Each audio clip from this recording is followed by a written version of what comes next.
1996 সাল থেকে আমি আছি। আমি দল পরিবর্তন করার দিন থেকে ওই ব্যাংকে আমি যাই না। আমি ওদের ছুঁড়ে ফেলে দিয়ে এসেছি।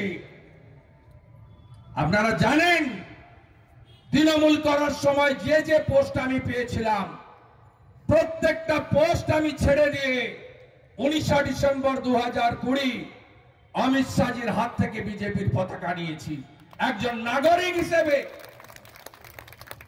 তাই শুভেন্দু অধিকারীর কাছ থেকে কাড়িয়ে নেওয়ার কিছু নেই। শুনে রাখুন স্পষ্টভাবে, বিজেপি দলগতভাবে নির্বাচনে লড়েনি, ভারতীয় জনতা পার্টি নির্বাচনে লড়েনি। আমাদের সিদ্ধান্ত ছিল তৃণমূলের বিরুদ্ধে যারা লড়বেন আমাদের কর্মী সমর্থক নেতারা তাকে সাপোর্ট করবে।